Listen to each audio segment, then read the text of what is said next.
In a previous video, I talked about how to know if you should keep doing what you're doing in the face of doubts.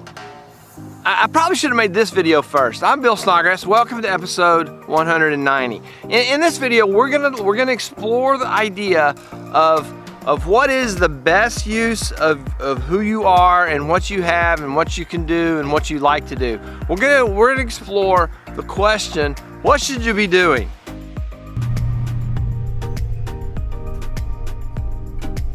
All right, intro recorded, and while after I recorded the intro, I tried to record another video, and when I set up, though there was no wind. I almost didn't even put the fuzzy thing on the microphone because the wind was hardly even blowing. And I started recording the second video, and I was kind of into it. And I was going back to do the part. The wind kicked up just as the sun was getting ready to come over the horizon. The wind kicked up to the point, I don't have any earthly idea what the wind speed is, but it blew my phone over. I caught my phone at about, the last set. It didn't blow my phone over. It blew my camera over. I caught it at the last second. It was and it was all right, I gotta go. We're gonna talk about what should you be doing? What should you be doing? Should you be standing out in the blowing wind? Check that sunrise out. Should you be out in the wind when it's 48 degrees and the wind's blowing so hard it knocks your camera over? Yeah, I completely about lost the camera. It was it was going down. It was going down.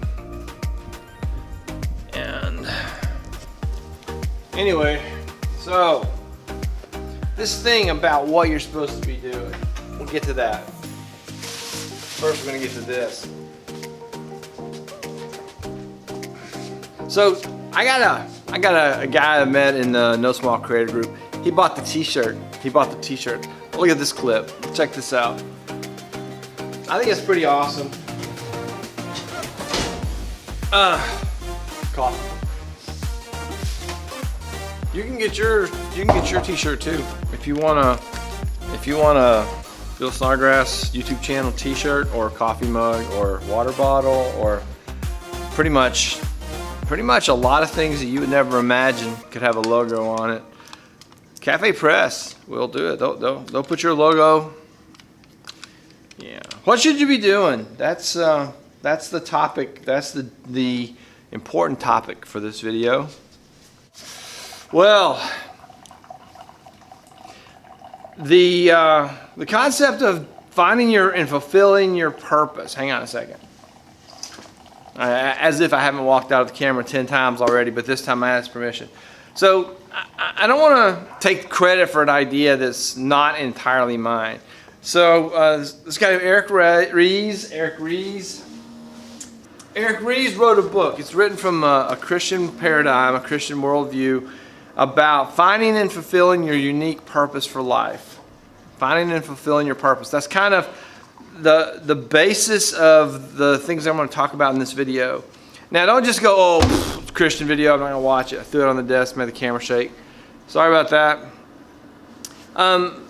For the most part, this is a book for anybody. For anybody who wants to find the thing that they should be doing in the first place. What should you be doing? And I'm going to talk about that while I drink my coffee. So Eric Ries says that finding and fulfilling your purpose, what are you supposed to be doing? He says it begins with a concept that is very common to people in 21st century Christianity. What are your spiritual gifts? Now, I want to make this accessible to everyone, not just people who follow Christian tradition. So what are your talents? What are your gifts? We use that word gift very, very commonly in secular language. We say, this guy's like a gifted basketball player, or this guy's a gifted photographer, this guy's a gifted songwriter, whatever. So we use the idea of giftedness and talents and innate abilities. We use that very commonly in the 21st century culture. It's not limited just to a religious group's view. in 21st century Christianity, the idea that God is involved in those gifts and talents is an additional layer to having those gifts and talents. If you want to know what you're supposed to be doing with your life, if you want to know what you're supposed to be doing, what is your thing? So Eric's concept, he calls it the shape, the SHAPE, and the S is spiritual gifts and talents. So what are your gifts and talents? What are you innately good at? What are you able to do that is just like, yeah, that comes easy to me? So I would have to list the ability to explain things as one of the things as part of my shape, And that's the first question you need to ask yourself when you're trying to decide, how do you want to spend your life? What do you want to spend your life doing? So what are you good at to start with? I would like, I think about being like a professional touring singer, except that I don't think I have that pleasant of a singing voice. So that's probably a bad choice for me. Someone who doesn't like to talk to people, who doesn't like to stand up in front of groups and talk, teaching in sales might not be their thing. That might be a bad choice. So the first thing in this model that we're going to talk about, finding your shape, is your innate talents and abilities, innate gifts, and we just have to remember that Eric's twist on that is that it's your spiritual gifts. So what are you innately good at? What are your talents and gifts that you just, you don't even have to try and you didn't have to study, you just kind of, woke up good at it? I didn't even touch the coffee. Coffee's still a little hot for my preference. But the Pop-Tart's just right. So the second characteristic in finding that thing that you're supposed to be doing, what do you have a heart for? What do you have a sort of an emotional drive to see? What are you emotionally connected to? Is there a cause? Is there a something that your heart longs to see? When I was a kid, this guy he bought our family a subscription to National Geographic, and that's really what turned me on to photography, was National Geographic. And I sort of have that heart for. And I never became a National Geographic photographer. We'll come back to that at the end of this thing. But I think that would be really to do those stories where you look into people's lives and you see a need and you see strengths and you see gaps and you see assets, and you pull all that together as a study and you capture it. And I think I sort of have a heart for that. I have a heart also for helping people, for seeing people become, I like to say, become better versions of themselves. And that fits with my role as a classroom teacher, and it fit when I was in mental health doing counseling, and it fit when I was doing social service work. So the idea of seeing people become, again, my cliche, it's my own cliche. Can it be a cliche if only one person does it? I'm gonna say it's my cliche, and you can use it if you want to. Becoming a better version of yourself. That's kind of the thing that I would like to think that I'm accomplishing. What do you have a heart for? Do you have a heart for entertaining, for making people laugh, making people smile? Do you have a heart for transporting people to another place through written words?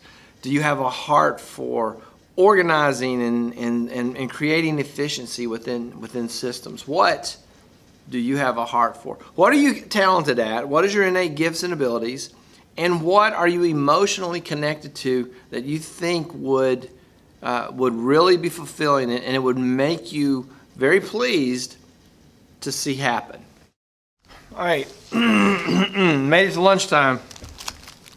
Have my crackers. I think I got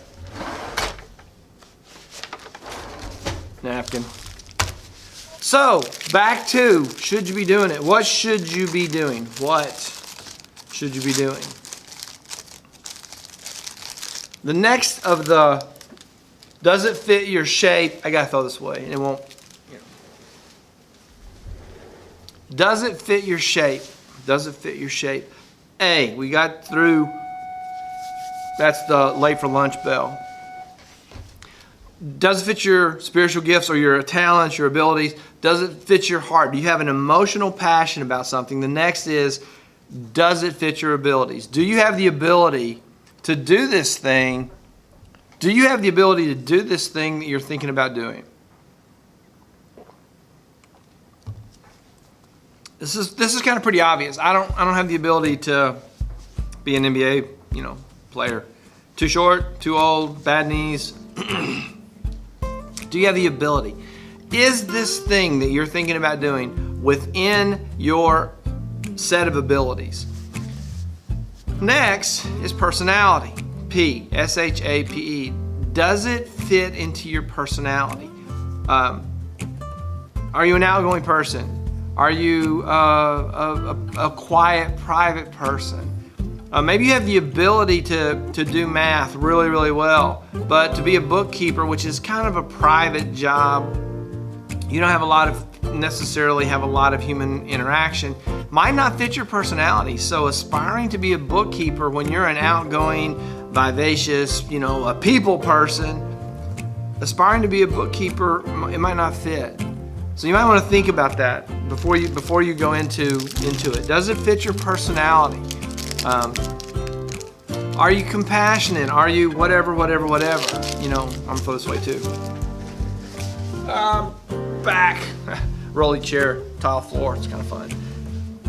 Lastly, experiences. This is why I'm not a National Geographic photographer. I could never put the experiences together that would make me a credible candidate to be a National Geographic photographer. I started too late. When I was young, I got distracted from photography by other things in life, and then children came along. The kinds of experiences, the last step, experience. Do you have the experiences that are necessary for that thing? And this is one you can really change. It's hard to change what you're passionate about. It's hard to change your personality. You can do it. But you can develop abilities and skills, and you can develop experiences. So what should you be doing? Find something that fits your shape. And I'll go through it real quickly and end this. Does it fit your experiences? Here's the book again. So one more time. Your spiritual gifts or gifts, talents, innate abilities, your heart, your passion, your emotional connection to things. A, abilities, don't forget the shape. A, abilities, things that you are able to do. P, personality, and E, experiences. I feel like this is going to run pretty long, so I'm going to wrap this one up now. No more shenanigans, no more hijinks, just this outro. Thank you for watching. I hope you enjoyed this video. Please, if you did, like it, comment on it, leave me a question, suggestion, any kind of a thought like that. Thank you for watching. I will see you. And I don't know, did I say subscribe to the channel, sign up for notifications? See my mind, I'm so distracted. Do that, sign up for notifications, subscribe to the channel, and now, that's all I got. See you in the next episode.